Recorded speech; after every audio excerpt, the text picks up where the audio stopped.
ونشهد أن لا إله إلا الله وحده لا شريك له ونشهد أن محمدًا عبده ورسوله أما بعد فأعوذ بالله من الشيطان الرجيم بسم الله الرحمن الرحيم يا أيها الذين آمنوا استعينوا بالصبر والصلاة إن الله مع الصابرين ولا تقولوا لمن يقتل في سبيل الله أموات بل أحياء ولكن لا تشعرون وقال النبي صلى الله عليه وسلم الحسن والحسين سيدا شباب أهل الجنة رواه الترمذي وقال النبي صلى الله عليه وسلم اللهم إني أحبهما فأحبهما وأحب من يحبهما رواه الترمذي وقال النبي صلى الله عليه وسلم إن ابني هذا سيد لعل الله أن يصلح بين فئتين عظيمتين من المسلمين رواہ البخاری صدق اللہ العظیم۔ میرے انتہائی واجب الاحترام قابل صد احترام بھائیوں، دوستوں اور بزرگوں،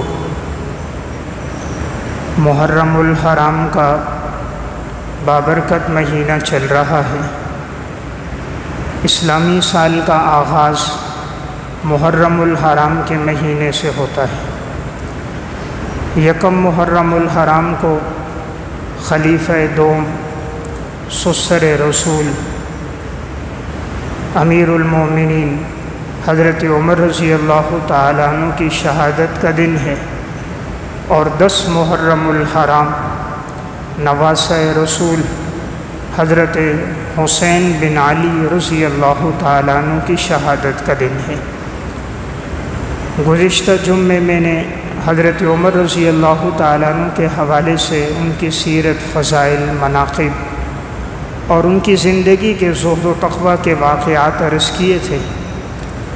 آج کی نشست میں حضرت حسن، حضرت حسین رضی اللہ تعالیٰ عنہما کے فضائل و مناقب اور واقعہ کربلا کا پس منظر اور یہ واقعہ کیسے پیش آیا اور اس میں ہمارے لیے کیا اسباق ہیں۔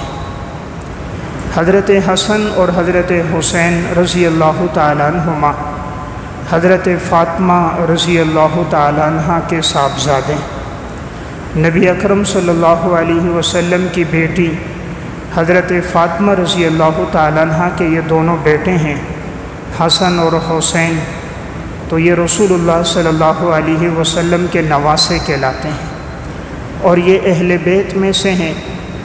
اہل بیت کہا جاتا ہے آپ صلی اللہ علیہ وسلم کی ازواج مطہرات کو، آپ کی بیٹیوں کو اور آپ کی بیٹیوں کی اولاد کو اہل بیت کہا جاتا ہے۔ تو اہل بیت کا پہلا مصداق گھر والیاں ہوتی ہیں، اور پھر اس کے اندر اولاد شامل ہوتی ہے، جیسے بیٹے، بیٹیاں اور پھر آگے ان کی اولاد۔ تو آپ صلی اللہ علیہ وسلم کے اہل بیت آپ کی ازواج مطہرات ہیں، آپ کی بیٹیاں ہیں، اور حضرت حسن، حضرت حسین رضی اللہ تعالیٰ عنہما ہیں، اور آپ نے خود ان کو اہل بیت میں شمار کیا ہے۔ سنن ترمذی کی روایت ہے، ام المومنین حضرت سلمہ رضی اللہ تعالیٰ عنہ فرماتی ہیں کہ جب قرآن کریم کی آیت نازل ہوئی کہ انما یرید اللہ لیذھب عنکم الرجس اہل البیت ویطہرکم تطہیرا، تو آپ صلی اللہ علیہ وسلم نے حضرت حسن کو، حضرت حسین کو، حضرت فاطمہ رضی اللہ تعالیٰ عنہم کو بلایا۔ حضرت علی رضی اللہ تعالیٰ عنہ بھی موجود تھے، اور آپ نے ایک چادر لی اور اس چادر کے نیچے ان تمام حضرات کو جمع فرمایا اور فرمایا یا اللہ یہ میرے اہل بیت میں سے ہیں، اے اللہ تو ان کو پاکیزہ فرما اور ان سے ناپاکی کو، رجس کو دور فرما۔ تو آپ صلی اللہ علیہ وسلم نے ان کو اہل بیت میں شمار کیا ہے۔ تو اس لیے اہل بیت میں حضور کی ازواج بنات بھی شامل ہیں، آپ کے نواسے بھی شامل ہیں۔ آپ صلی اللہ علیہ وسلم کو اپنے ان دونوں نواسوں سے بڑی محبت تھی۔ حضور نے ارشاد فرمایا، الحسن والحسین سیدا شباب اہل الجنہ، جنت کے نوجوانوں کے سردار حسن اور حسین ہیں۔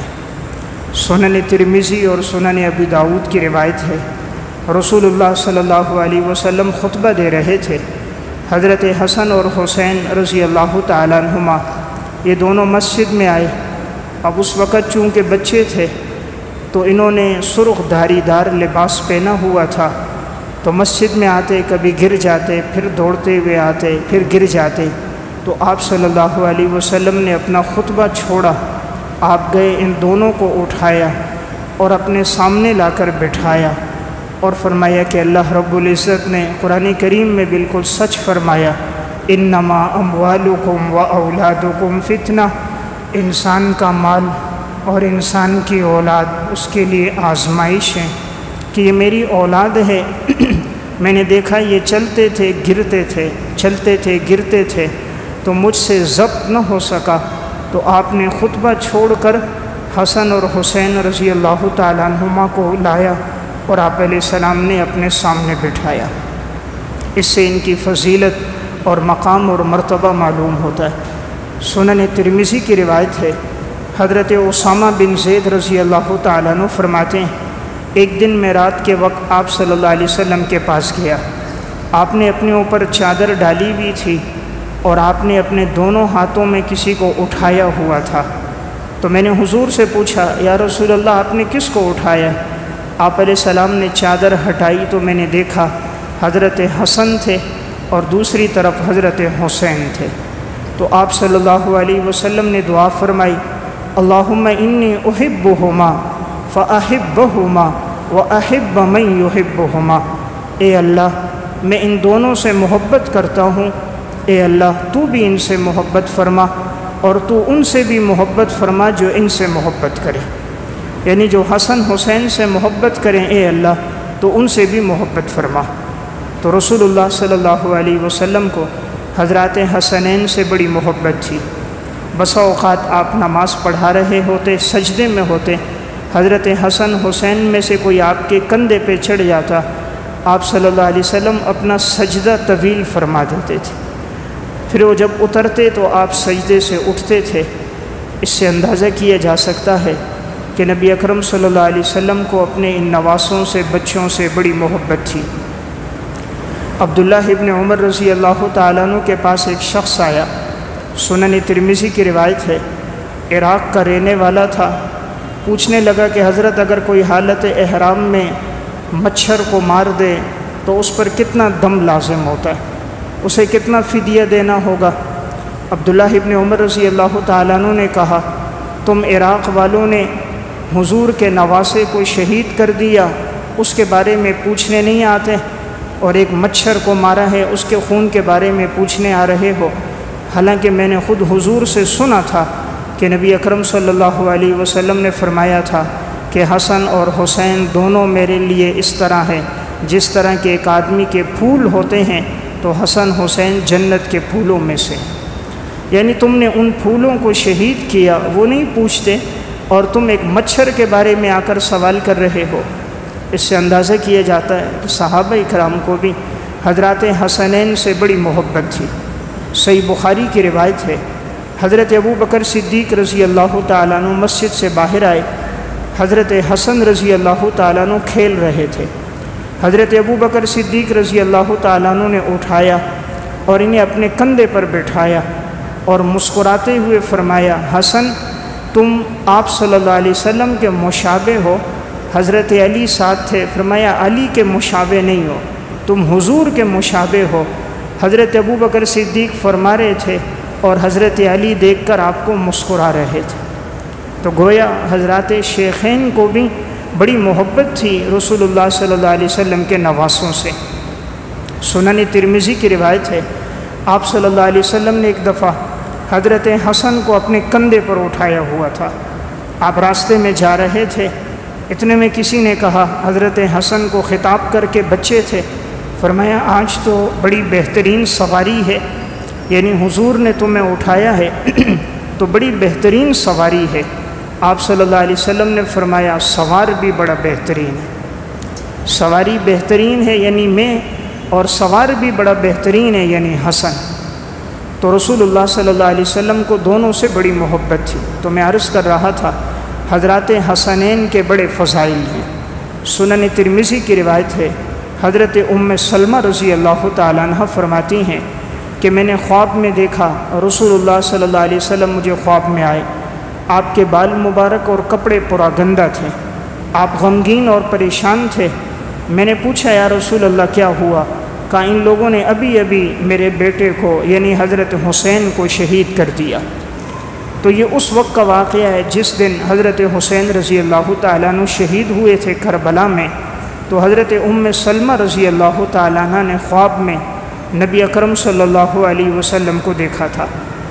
رسول اللہ صلی اللہ علیہ وسلم ایک دفعہ بیٹھے تھے اور ایک فرشتے آئے، آپ سے بات فرمائی، چلے گئے، آپ رونے لگ گئے۔ آپ سے پوچھے گئے یا رسول اللہ آپ کیوں روئے؟ فرمایا انہوں نے آ کر مجھے ابھی بتایا تھا کہ آپ کی امت میں چند لوگ ہوں گے جو آپ کے نواسے حضرت حسین کو شہید کر دیں گے، اور انہوں نے مجھے وہ مٹی بھی دکھائی، تو اس لیے میں نے اسے دیکھا تو میں رونے لگ گیا۔ تو گویا آپ صلی اللہ علیہ وسلم کو پہلے یہ بات بتلا دی گئی تھی کہ آپ کے یہ نواسوں نے آگے جا کر شہید ہونا ہے۔ تو بڑے فضائل ہیں حضرات حسنین کے۔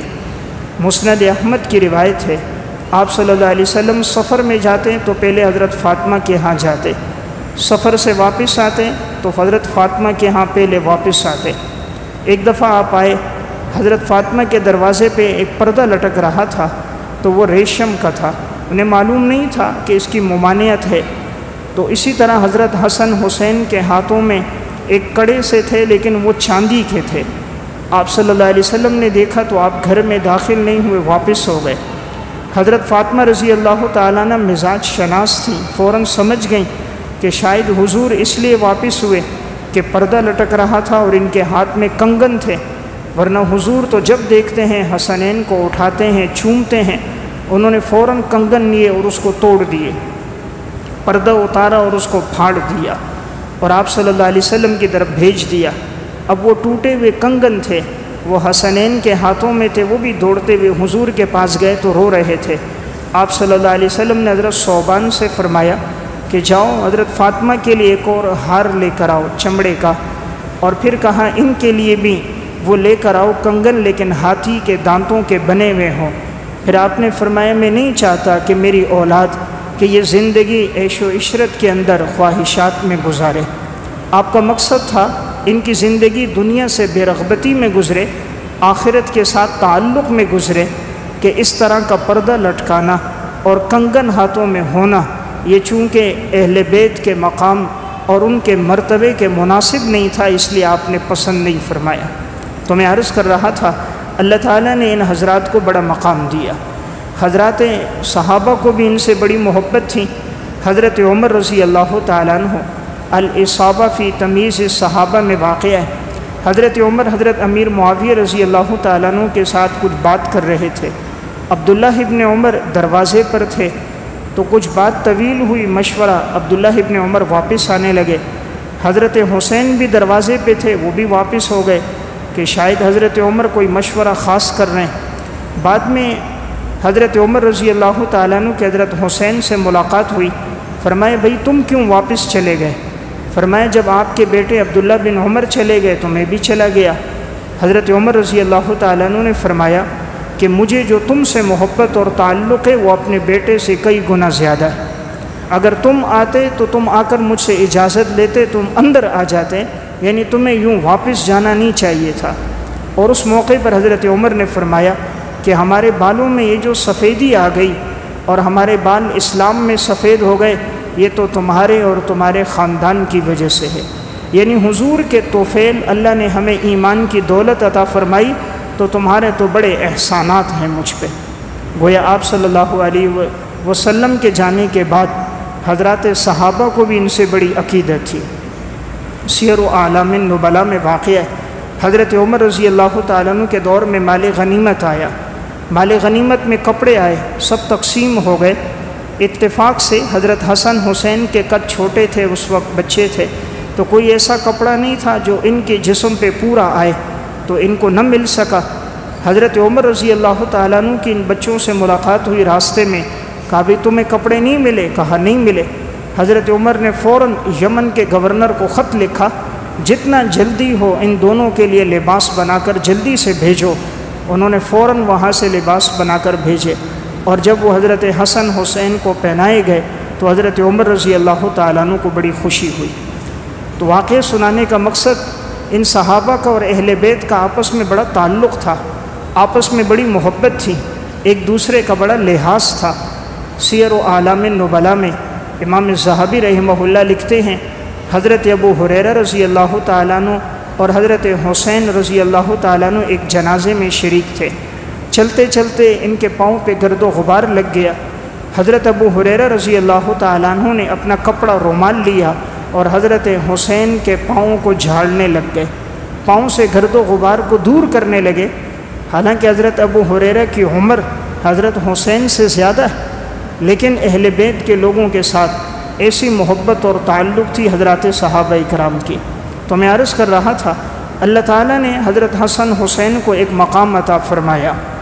ان کا جو واقعہ پیش آیا، واقعہ کربلا، اس کے پیچھے ایک پس منظر یہ ہوا، تقدیر میں لکھا تھا اس واقعے کا وقوع ہونا تھا، لیکن اس کے پیچھے اسباب کے درجے میں ایک وجہ یہ پیش آئی کہ یہود چونکہ اسلام کے ازل سے دشمن ہیں، اس لیے ان کی کوشش تھی کہ مسلمانوں کو نقصان پہنچایا جائے، اور جب اسلام تیزی سے بڑھتا جا رہا تھا تو انہوں نے سوچا کس طرح ہم اسلام کو اور مسلمانوں کو نقصان پہنچائیں۔ آپ صلی اللہ علیہ وسلم جب ہجرت کر کے مدینہ آئے تھے، اس وقت یہود کے 3 بڑے قبیلے آباد تھے، بنو قریظہ، بنو نذیر، بنو قینقاع۔ یہ 3 قبیلے مدینہ میں آباد تھے۔ آپ صلی اللہ علیہ وسلم نے ان سے معاہدہ کیا تھا، تم ہم سے نہیں لڑو گے، ہم تم سے نہیں لڑیں گے، لیکن انہوں نے معاہدے کی پاسداری نہیں کی، ہمیشہ مشرکین کا ساتھ دیا اور مسلمانوں پر پیچھے سے وار کیا اور حملے کیے، نقصان پہنچائے۔ یہاں تک کہ انہی یہودیوں نے، ایک عورت نے آپ علیہ السلام کو کھانے میں زہر بھی ملا کر دیا تھا، لیکن آپ کا معجزہ تھا کہ کھانے سے خود آواز آئی گوشت کی بوٹی سے کہ میرے اندر زہر ہے۔ آپ صلی اللہ علیہ وسلم فوراً رک گئے اور آپ نے تناول نہیں فرمایا۔ اسی طرح یہودی آپ کو ایک جگہ لے کر گئے، اوپر سے پتھر پھینکنے کا ارادہ تھا کہ بڑا پتھر پھینک دیا جائے، آپ کی شہادت ہو جائے، لیکن آپ کو وحی کے ذریعے اطلاع ہو گئی تھی۔ تو ان کی کوشش تھی کہ کسی طرح حضور کو، صحابہ کو نقصان پہنچایا جائے۔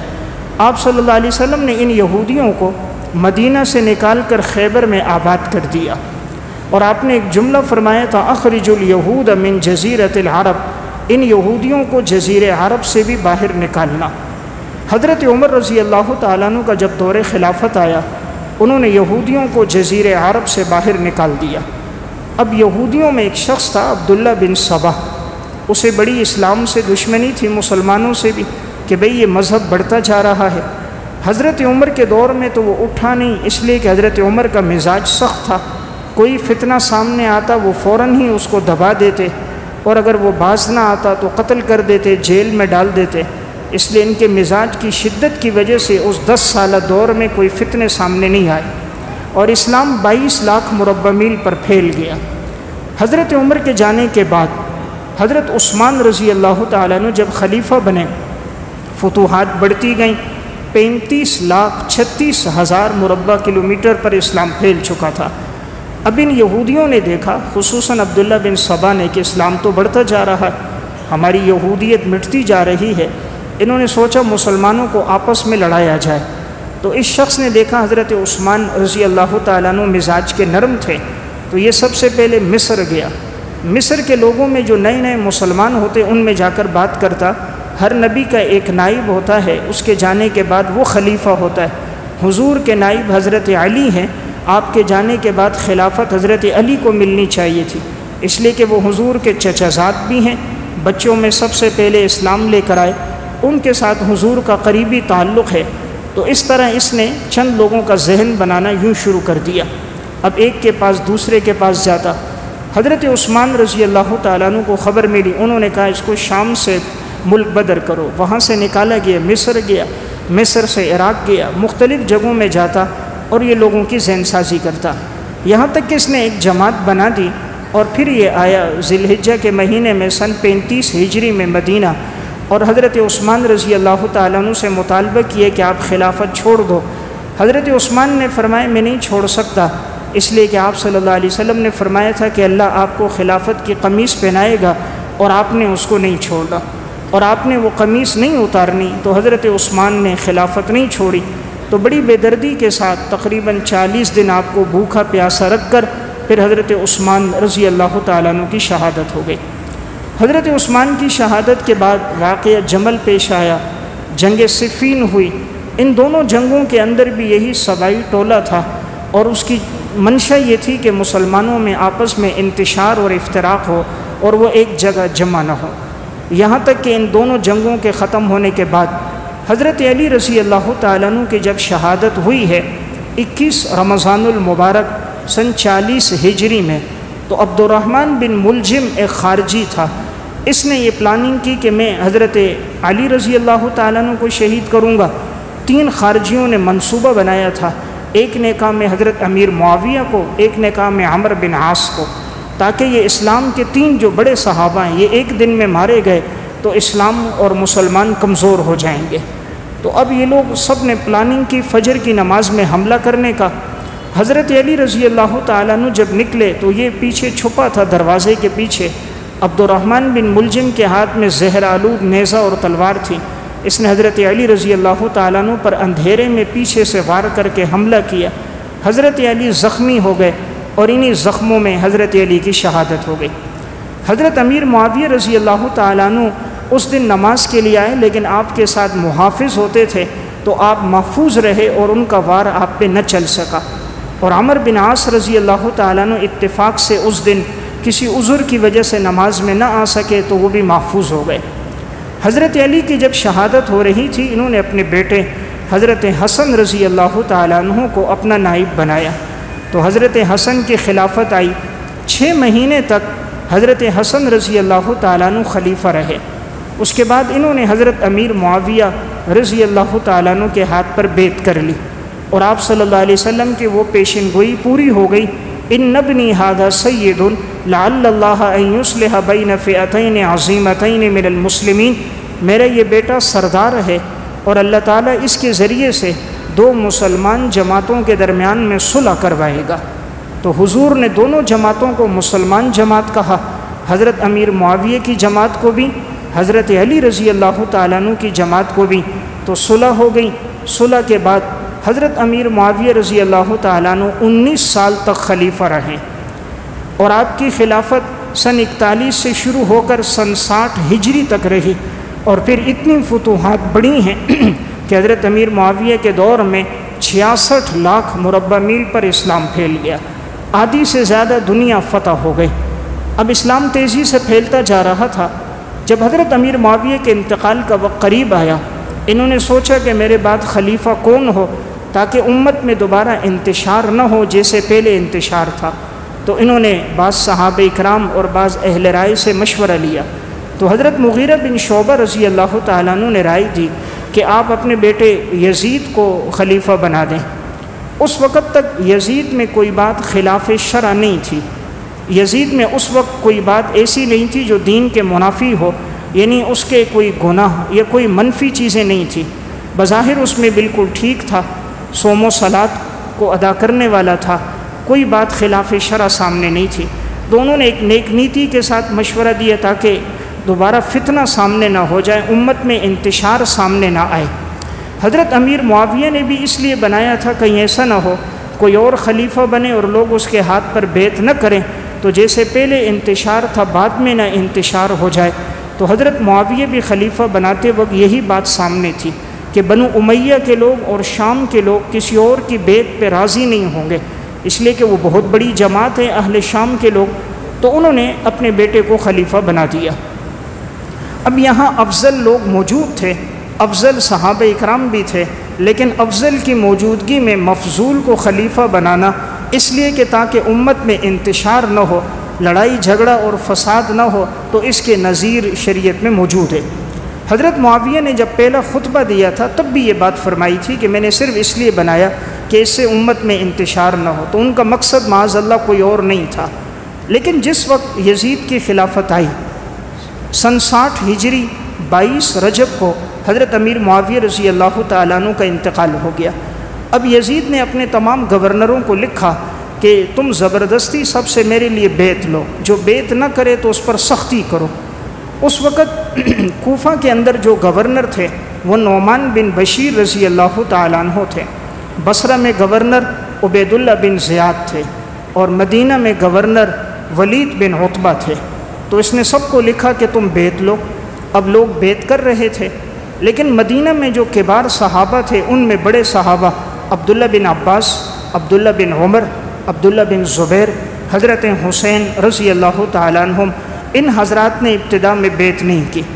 بعد میں انہوں نے تو بیعت کر لی، لیکن حضرت عبداللہ بن زبیر نے جو حضرت ابو بکر صدیق کے نواسے ہیں، اور حضرت حسین جو آپ صلی اللہ علیہ وسلم کے نواسے ہیں، انہوں نے بیعت نہیں کی، اور پھر یہ رات کے وقت وہاں مدینہ سے نکل کر مکہ چلے آئے۔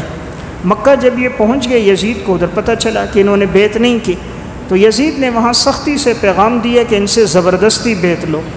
اب چونکہ مکہ میں وہ دن حج کے شروع ہو گئے تھے، جس وقت حضرت حسین عبداللہ ابن زبیر مدینہ سے نکل کر مکہ آئے ہیں تو اس وقت شعبان کا مہینہ تھا، اور یہ 4 شعبان کو وہاں پہنچے ہیں۔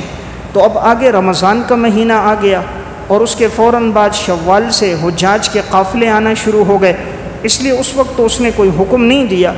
جب حجاج کرام کے قافلے اب واپس جانے لگے، ادھر سے اہل کوفہ کو پتہ چلا، انہوں نے خطوط لکھے حضرت حسین رضی اللہ تعالیٰ عنہ کہ کوئی آپ آئیں، ہم آپ سے بڑی محبت رکھتے ہیں، ہم کوفہ میں آپ کو اپنی خلافت دیں گے، ہم چاہتے ہیں اہل بیت کے ساتھ ہمارا تعلق ہو۔ تو خطوط اتنی کثرت سے لکھے گئے کہ بوریاں بھر بھر کے خطوط بھیجے گئے، اور بعض مورخین نے لکھا ہے کہ 18,000 خطوط لکھے گئے۔ جو بھی وہاں سے قافلہ آتا تو بوریوں میں خطوط ہوتے، حضرت حسین تک پہنچائے جاتے مکہ میں کہ آپ جلدی آئیں، لوگ انتظار میں ہیں آپ کے ہاتھ پر بیعت کرنے کے لیے۔ جب خطوط کی اتنی کثرت ہوئی، عبداللہ بن زبیر انہوں نے مکہ کے اندر اپنی خلافت قائم کر دی۔ تو اب حضرت حسین صرف اس نیت سے کہ لوگ محبت کرتے ہیں، مجھے بلا رہے ہیں، تو حضرت حسین رضی اللہ تعالیٰ عنہ نے جانے کا ارادہ کیا۔ عبداللہ بن عمر کے پاس مشورے کے لیے آئے۔ عبداللہ بن عمر رضی اللہ تعالیٰ عنہ نے فرمایا کہ آپ مت جاؤ، اس لیے کہ یہ لوگ بے وفا ہیں، آپ کے والد سے بھی وفا نہیں کی، آپ کے بھائی سے بھی نہیں کی، تو میرا مشورہ ہے کہ آپ نہ جاؤ، اگر آپ جاؤ تو آپ اپنے بچوں کو مت لے کر ساتھ جاؤ۔ حضرت حسین نے فرمایا انہوں نے خطوط مجھے بڑی کثرت کے ساتھ لکھیں، تو شاید یہ مجھ سے اور اہل بیت سے بڑی محبت کرتے ہیں۔ حضرت حسین رضی اللہ تعالیٰ عنہ نے جانے کا ارادہ کر دیا۔ ان کے سامنے مشورہ آیا کہ پہلے آپ کسی کو بھیجو کہ وہ حالات جان لے، تو انہوں نے اپنے چچا زاد مسلم بن عقیل کو بھیجا کہ تم جا کر کوفہ کے حالات دیکھو کیسے ہیں، اگر حالات سازگار ہیں، لوگ واقعی مجھے چاہتے ہیں، محبت والے ہیں، تو میں اپنے بچوں کو، اہل و عیال کو لے کر کوفہ پہنچتا ہوں۔ مسلم بن عقیل یہاں سے روانہ ہوئے اور کوفہ پہنچے۔ جب پہلے دن پہنچے تو 18,000 افراد نے ان کے ہاتھ پر بیعت کی، اور مسلسل جوگ در جوگ لوگ آ رہے تھے، قافلوں کے قافلے آ رہے تھے کہ ہم آپ کے ساتھ ہیں، آپ حضرت حسین کو یہاں بلائیں، ہماری نئی نسل چاہتی ہے اہل بیت کو ہم دیکھیں۔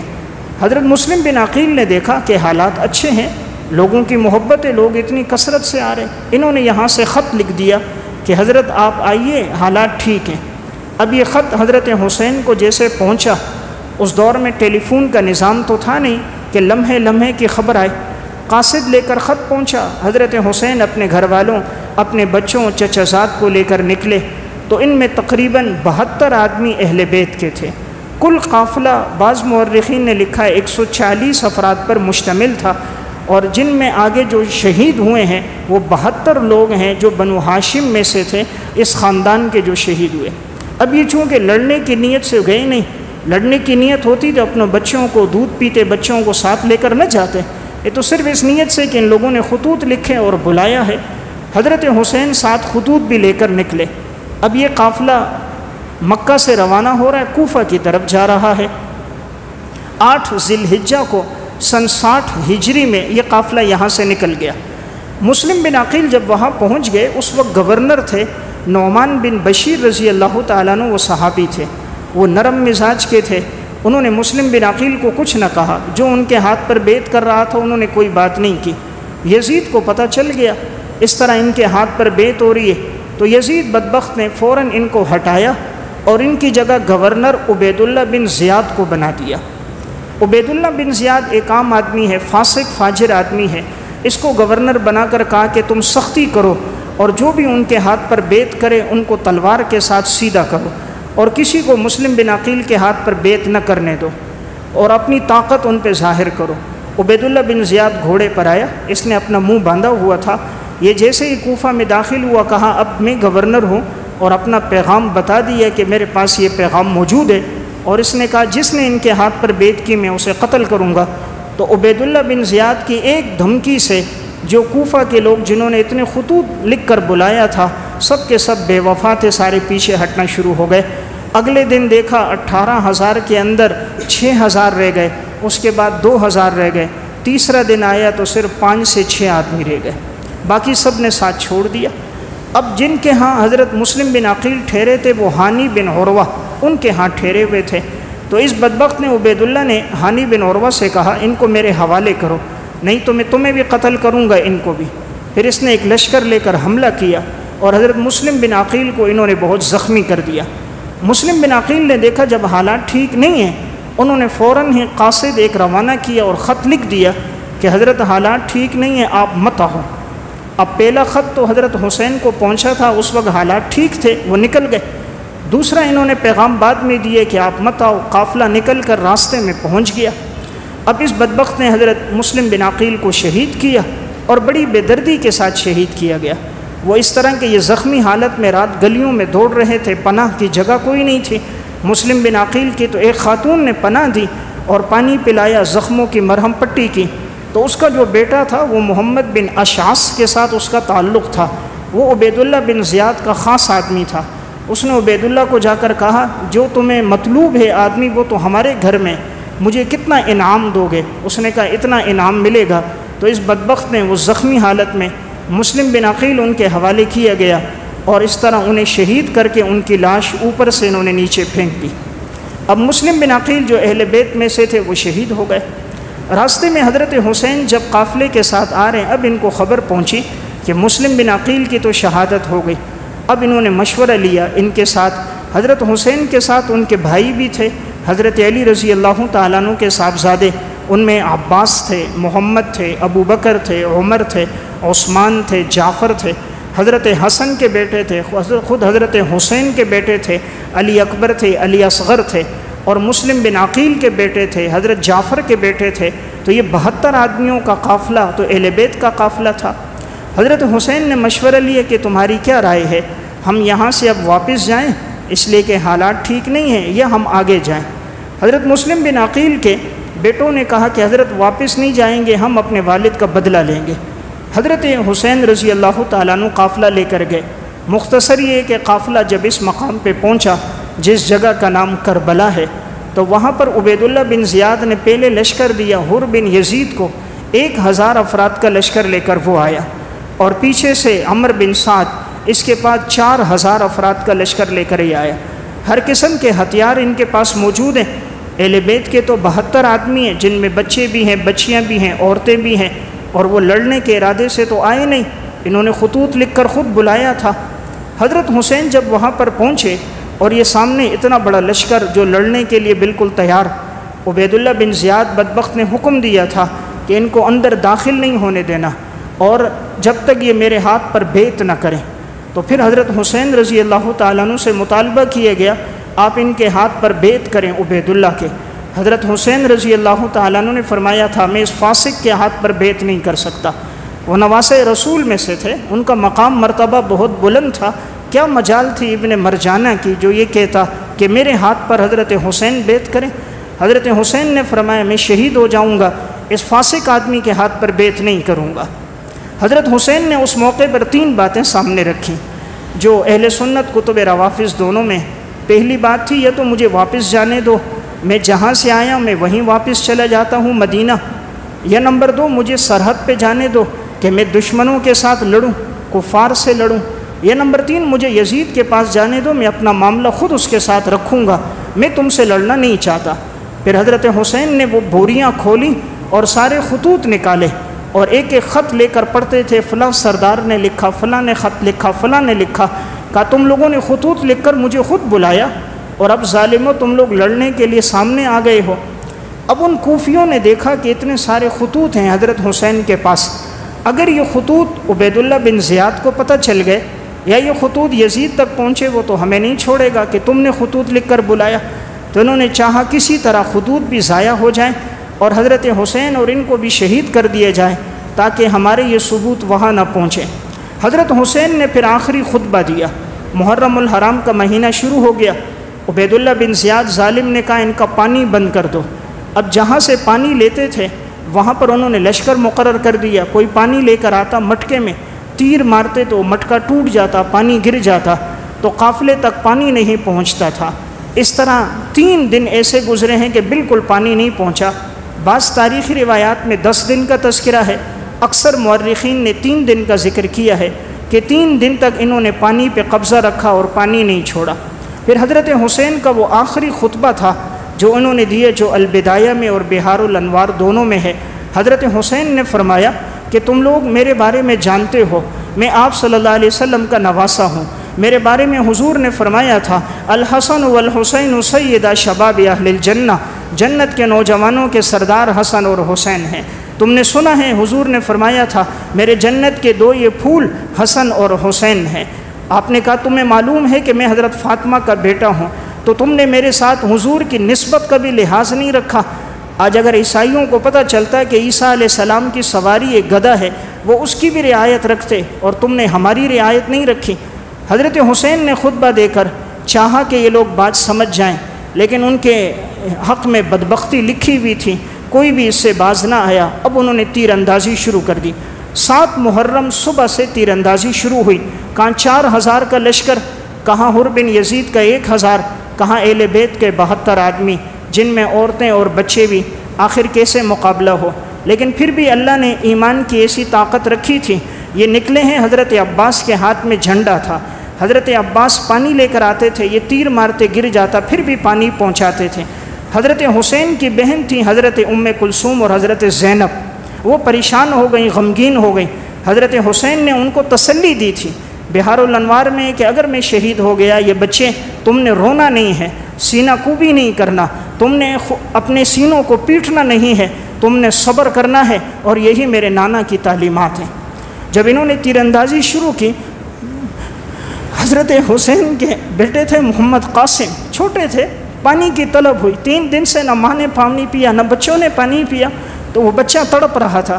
حضرت حسین کے پاس لایا گیا، انہوں نے کہا ظالموں اس کو تم پانی دو۔ سنان بن انس بدبخت نے ایک تیر مارا، وہ تیر جا کر اس بچے کی گردن پہ لگا اور وہ بچہ شہید ہو گیا۔ حضرت حسین نے اپنے ہاتھوں میں خون لیا اور آسمان کی طرف اٹھا کر کہا اے اللہ اگر تو اس پہ راضی ہے میں اس پہ بھی راضی ہوں، لیکن اے اللہ تو قیامت تک ان سے بدلہ لینا۔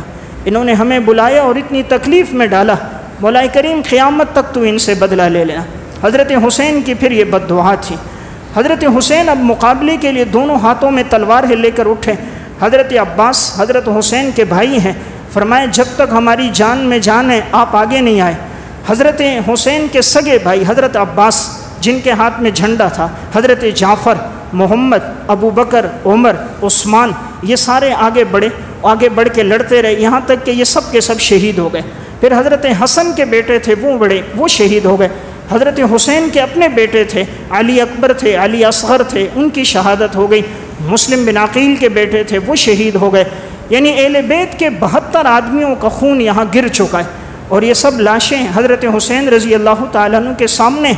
پانی نہیں تھا لیکن تیمم کر کے نماز پڑھی ہے۔ کربلا میں ایک دن حضرت حسین نے نماز نہیں چھوڑی۔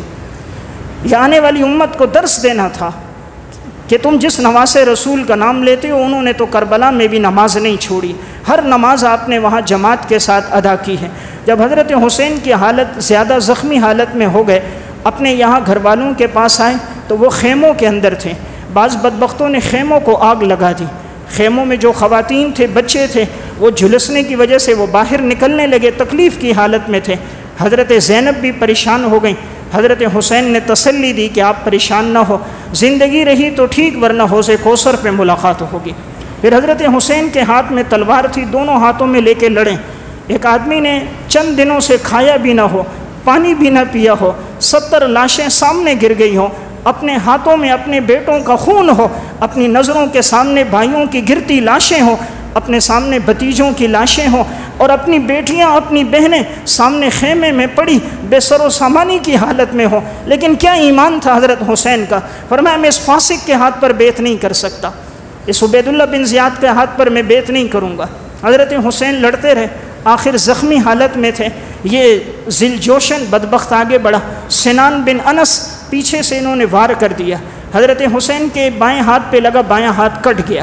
اب دائیں ہاتھ سے لڑتے تھے، 43 زخم لگے تھے تلوار کے نیزے کے، 43 زخم لگے ہیں تلوار کے نیزوں کے، لیکن پیچھے نہیں ہٹے، آخری دم تک لڑے ہیں۔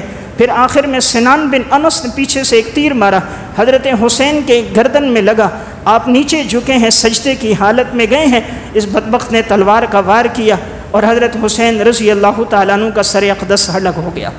پھر یہ ظالم سر لے کر عبید اللہ بن زیاد کے پاس آئے تھے، اس بدبخت نے کہا تھا ان کے جسموں پہ گھوڑے دوڑا دینا، تو حضرت حسین اور کربلا والوں کے جسموں پر ان بدبختوں نے گھوڑے دوڑا دیے۔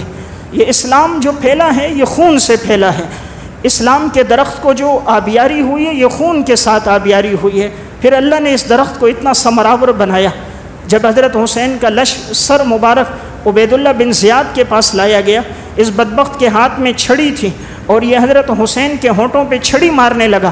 زید ابن ارقم موجود تھے، فرمایا ظالم اس چھڑی کو ہٹا، میں نے ان ہونٹوں پر رسول اللہ صلی اللہ علیہ وسلم کے ہونٹوں کو لگتا ہوا دیکھا، میں نے ان ہونٹوں پر رسول اللہ صلی اللہ علیہ وسلم کے ہونٹوں کو لگتا ہوا دیکھا ہے کہ آپ ان کا بوسہ لیتے تھے، اس اپنی چھڑی کو یہاں سے ہٹا۔ پھر اللہ نے اس بدبخت کو بھی سزا دی ہے۔ سنن ترمذی کی روایت ہے، یہی عبید اللہ بن زیاد آخر میں جب یہ مرا ہے، اس کی لاش رکھی ہوئی تھی، لوگوں نے کہا سانپ آ گیا، سانپ، وہ آیا اور آ کر اس کے پہلے یہاں کانوں سے داخل ہوا، ناک کے نتنوں سے نکلا، پھر تھوڑی دیر ٹھہرا، پھر ناک کے نتنوں سے داخل ہوا، پھر کان سے نکلا، 3 مرتبہ ایسا ہوا ہے۔ سب کے سامنے اللہ نے اس عبید اللہ بن زیاد کو رسوا کر دیا۔ جتنے لوگ اس میں شریک تھے حضرت حسین رضی اللہ تعالیٰ عنہ کی شہادت میں، اللہ نے سب کو دنیا میں ذلیل و رسوا کیا۔ یہ جو ذل جوشن تھا اس کا بھی بڑا عبرتناک انجام ہوا، سنان بن انس کا۔ اس کے بعد جب مختار بن ابی عبید ثقفی کا دور آیا، اس نے ان کو لایا، گدھے کی کھالوں میں لپیٹا اور ان کو جلایا، جلا کر جھلسا دیا، کسی کو بھی باقی نہیں چھوڑا، جتنے تھے سب کو اللہ نے دنیا میں یہ سزائیں دے دی۔ حضرت حسین رضی اللہ تعالیٰ عنہ کی یہ شہادت اور کربلا میں اہل بیت کا یہ خون ہم سب کے لیے درس ہے، اسلام کی آبیاری اور قربانی کے لیے۔ اگر انسان کو اپنی اولاد کا نذرانہ دینا پڑے تو وہ پیچھے نہ ہٹے۔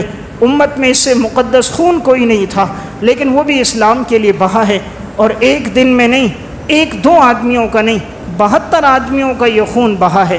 اس میں ہمارے لیے درس ہے کہ ہم ان کے مقام مرتبے کا بھی لحاظ رکھیں، صحابہ سے بھی محبت ہو۔ بعض لوگ اہل بیت کے تذکرے میں صحابہ کو برا بھلا کہتے ہیں، یہ بھی غلط ہے۔ صحابہ تو پہلے دنیا سے ابو بکر، عمر، عثمان چلے گئے، ان کی کیا غلطی اور قصور، اس میں صحابہ کو برا کہنا یہ بھی غلط۔ اہل سنت والجماعت تمام صحابہ کرام سے محبت رکھتے ہیں اور یہی ہمارے ایمان کا حصہ ہے، اور ہمیشہ یہ دعا کرنی چاہیے اللہ رب العزت ہمیں ان صحابہ کرام اور اہل بیت کے نقش قدم پر چلنے کی توفیق عطا فرمائے۔ وآخر دعوانا الحمدللہ رب العالمین۔